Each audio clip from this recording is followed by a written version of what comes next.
अलवर के रामगढ़ में जय आहूजा के समर्थन में सर्व समाज की महापंचायत हुई, जिसमें जय आहूजा ने भाजपा को समर्थन दे दिया। अब जय आहूजा भाजपा के खिलाफ चुनाव नहीं लड़ेंगे, बल्कि भाजपा प्रत्याशी के समर्थन में प्रचार करेंगे। आपको बता दें कि रामगढ़ विधानसभा उपचुनावों के लिए भाजपा ने सुखवंत सिंह को टिकट दिया था।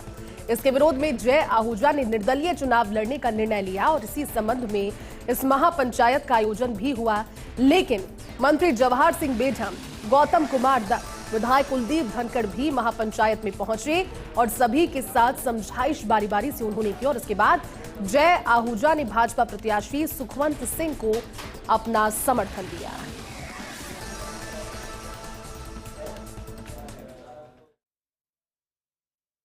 भारतीय जनता पार्टी का संस्कारित परिवार है। माननीय ज्ञानदेव जी आहूजा जी ने राष्ट्रीय स्वयंसेवक संघ से अपनी यात्रा शुरू की और भारतीय जनता पार्टी में रहकर इस पार्टी को सींचने का काम किया।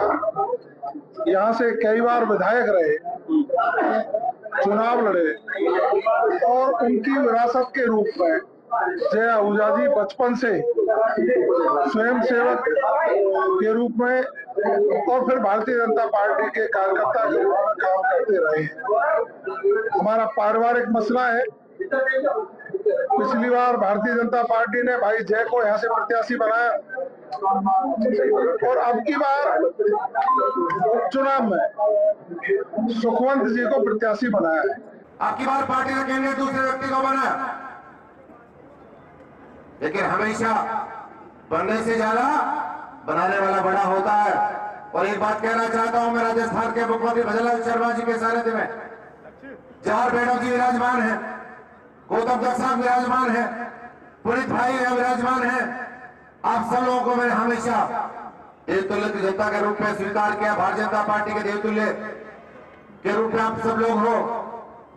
एक विधायक के विधानसभा क्षेत्र में होता है, लेकिन एक मैं आपको वचन देकर जाना चाहता हूं, सारी की सारी बात वो जवाहर बेढम जी और हमारे गौतम दत्त साहब करेंगे, लेकिन जय भैया एक विधानसभा नहीं, एक जिला नहीं, राजस्थान के जनता के साथ साथ राजस्थान के भारतीय जनता पार्टी के साथ साथ राजस्थान की सरकार में रहकर आप लोग सेवा करेंगे, इतना वचन देकर।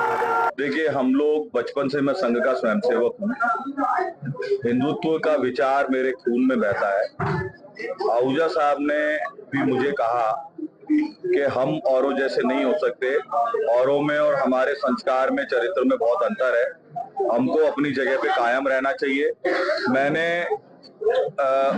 अपने परिवार में मेरे पिताजी से वो 3 साल छोटे हैं। 6 भाई बहनों में सिर्फ आहूजा साहब ही हैं और भगवान उनको स्वस्थ रखे। तो इस उम्र में उनके दिए गए आदेश की मुझे पालना करनी थी और मैं ऐसी नाकारा संतान नहीं हूं जो अपने बड़े बुजुर्गों की, परिवारजनों की आज्ञा का पालन न करूं।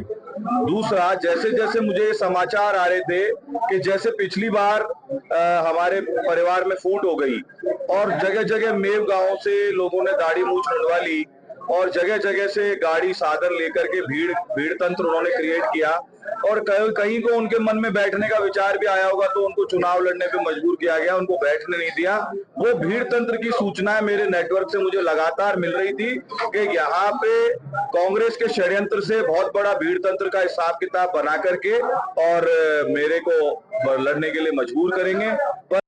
इसी बीच राजस्थान की मुख्यमंत्री भजनलाल शर्मा की रणनीति काम आई, क्योंकि ट्रबल शूटर के तौर पर सुमित गोदारा की भूमिका भी देखने को मिली। आज निशीत चौधरी बबलू को लेकर आए मुख्यमंत्री से मिलवाने के लिए और ऐसे में मुख्यमंत्री भजनलाल शर्मा की बबलू के साथ मंत्रणा हुई, उनके साथ चर्चा हुई।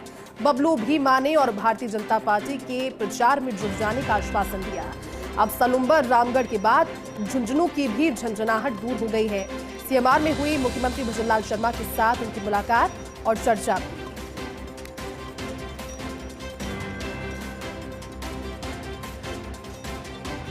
तो आज का घटनाक्रम, क्योंकि आज के घटनाक्रम पर नजर भी थी। भारतीय जनता पार्टी के द्वारा राजस्थान के 6 विधानसभा सीटों पर उपचुनावों के लिए अपने प्रत्याशियों का ऐलान किया गया और संभवतः इस चीज को पहले से ही जानते थे, क्योंकि जो लोग एक्सपेक्ट कर रहे हैं, जो धरातल पर कार्य कर रहे हैं, ऐसे कार्यकर्ता टिकट नहीं मिलने के बाद या फिर टिकट कटने के बाद बगावती ना हो जाए, लेकिन बगावती स्वरों को पहले ही समझाइश के साथ अपनी पार्टी में लेकर आना और उसके बाद में कई भूमिकाएं महत्वपूर्ण रही। कुछ देर पहले आप देख रहे थे मंत्री जवाहर सिंह बेढम भी आज पहुंचे थे महापंचायत में और ज्ञान आहूजा जो कि वहां पर थे, जय आहूजा माफ कीजिएगा, उनको समझाइश के बाद उन्होंने इस चीज का आश्वासन भी दिया कि पार्टी लगातार अपने कार्यकर्ताओं के हित में सोचती है, बात करती है।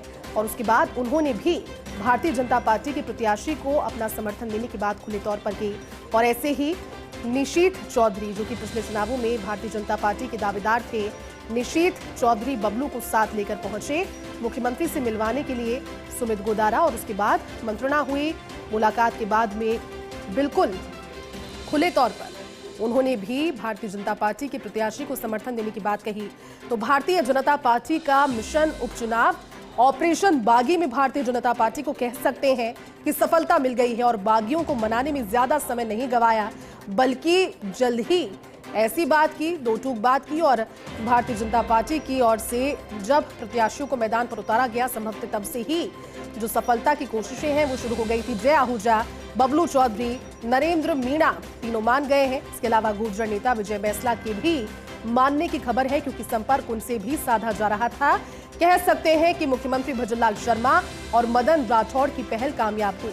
मंत्रियों ने अपने टास्क को पूरा कर लिया है। भारतीय जनता पार्टी का जो थिंक टैंक था वो बागियों को मनाने में जुटा हुआ था।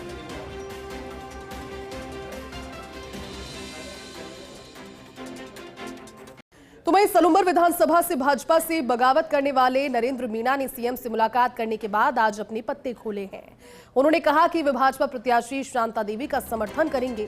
उन्होंने कहा कि वे चुनाव नहीं लड़ेंगे और भाजपा के उम्मीदवार को जिताने के लिए आज से ही मैदान में उतरकर प्रचार करेंगे। मीणा ने बताया कि उदयपुर स्थित पार्टी कार्यालय पर सलूंबर के ही उनके कार्यकर्ताओं से बातचीत कर ये तय किया गया कि राष्ट्रहित में भाजपा के लिए चुनाव प्रचार किया जाएगा। वे संघ के कार्यकर्ता हैं और भाजपा के लिए निष्ठावान है। पार्टी के निर्देशों पर ही कार्य करने की बात कही। ऐसे में अब सलूंबर में स्थिति साफ हो गई है कि त्रिकोणीय मुकाबला सलूंबर में होगा, जहां भाजपा से शांता देवी, भारत आदिवासी पार्टी से जितेश कुमार कटारा और कांग्रेस से अभी तक पत्ते खुलकर सामने नहीं आए। पूर्व मंत्री जी कृपलानी साहब और विधायक जी, जिलाध्यक्ष जी, वरिष्ठ नेताओं के बीच में उनके उपस्थिति में उन सारे कार्यकर्ताओं के सामने बात रखी है और हम सभी अब संगठन हित में और जो पार्टी ने प्रत्याशी की घोषणा की है उसके पक्ष में हम काम करेंगे, सभी कार्यकर्ता करेंगे। नरेंद्र जी मीणा भारतीय जनता पार्टी में थे, हैं और रहेंगे और आज से नहीं अभी से ही भारतीय जनता पार्टी को जिताने के लिए चुनाव मैदान में उतरने जा रहे हैं। कार्यकर्ताओं में कोई नाराजगी नहीं है। कार्यकर्ताओं से हमारी सबसे बातचीत हो गई है, सब संतुष्ट हैं। सब कार्यकर्ताओं ने कसम खाकर भारतीय जनता पार्टी को जिताने का संकल्प लिया है। मैं सभी सलूंबर के विधानसभा के कार्यकर्ताओं को बहुत बहुत धन्यवाद देता हूं।